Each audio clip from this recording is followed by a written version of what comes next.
Islamic T V کے معزز دوستوں، میں ہوں ارسلان علی اور آپ تمام دیکھنے اور سننے والوں کو السلام علیکم۔ پیارے ناظرین، حضرت سلیمان علیہ السلام کی وفات کیسے ہوئی اور تمام جنات اور انسانوں کو آپ کی موت کی خبر 1 سال تک نہ ہوئی، یہ کیسے ممکن ہے؟ آج ہم آپ کو اس ویڈیو میں بتانے والے ہیں کہ آپ کی وفات کیسے ہوئی۔ ویڈیو شروع کرنے سے پہلے اگر آپ نے ہمارے اس یوٹیوب چینل کو سبسکرائب نہیں کیا تو سبسکرائب کر لیں، اور ویڈیو اچھی لگنے پر ویڈیو کو لائک کریں اور اپنے دیگر دوستوں کے ساتھ شیئر کریں۔ اور آئیے چل کر موضوع کا آغاز کرتے ہیں۔ ملک شام میں جس جگہ حضرت موسیٰ علیہ السلام کا خیمہ گاڑا گیا تھا، ٹھیک اسی جگہ حضرت داؤد علیہ السلام نے بیت المقدس کی بنیاد رکھی، مگر عمارت پوری ہونے سے قبل ہی حضرت داؤد علیہ السلام کی وفات کا وقت آن پہنچا، اور آپ نے اپنے فرزند حضرت سلیمان علیہ السلام کو اس عمارت کی تکمیل کی وصیت فرمائی۔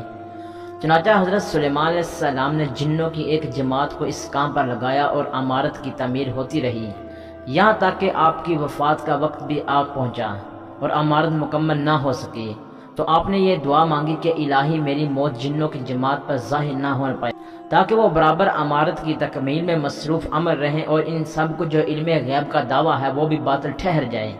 یہ دعا مانگ کر آپ محراب میں داخل ہو گئے اور اپنی عادت کے مطابق اپنی لاٹھی ٹیک کر عبادت میں کھڑے ہو گئے، اور اسی حالت میں آپ کی وفات ہو گئی۔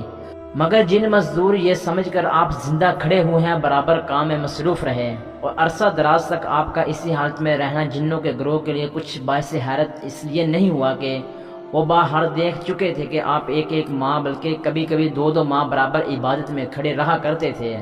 غرض 1 سال تک وفات کے بعد آپ اپنی لاٹھی کے سہارے کھڑے رہے، یہاں تک کہ بحکم الہی دیمکوں نے آپ کے عصا کو کھا لیا اور عصا کے گر جانے سے آپ کا جسم مبارک زمین پر آ گرا۔ اس وقت جنوں کی جماعت اور تمام انسانوں کو پتہ چلا کہ آپ کی وفات ہو گئی ہے۔ قرآن مجید میں اللہ تعالیٰ نے اس واقعہ کو ان لفظوں سے بیان فرمایا ہے: پھر جب ہم نے اس پر موت کا حکم بھیجا، جنوں کو اس کی موت نہ بتائی، مگر زمین کی دیمک نے اس کے عصا کھاتی رہی۔ پھر جب سلیمان علیہ السلام زمین پر آیا، جنوں کی حقیقت کھل گئی۔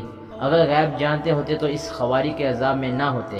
پیارے دوستو، اس قرآنی واقعہ سے یہ ہمیں ہدایت ملتی ہے کہ حضرت انبیاء کرام علیہ السلام کے مقدس بدن وفات کے بعد سڑتے گلتے نہیں ہیں، کیونکہ آپ نے ابھی سن لیا کہ 1 سال تک حضرت سلیمان علیہ السلام وفات کے بعد عصا کے سہارے کھڑے رہے اور ان کے جسم مبارک میں کسی قسم کا کوئی تغیر رونما نہیں ہوا۔ یہی حال تمام انبیاء کرام علیہ السلام کا ان کی قبروں میں ہے کہ ان کے بدن کو مٹی کھا نہیں سکتی۔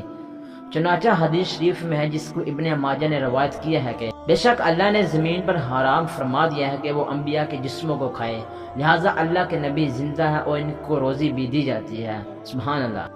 جی تو پیارے معزز دوستو، یہ تھی ہماری آج کی ویڈیو کیسی لگی کمنٹ کر کے لازم بتانا، اور اگر ویڈیو اچھی لگی ہو تو ویڈیو کو لائک کرتے ہوئے اپنے دیگر دوستوں کے ساتھ شیئر لازمی کیجیے گا۔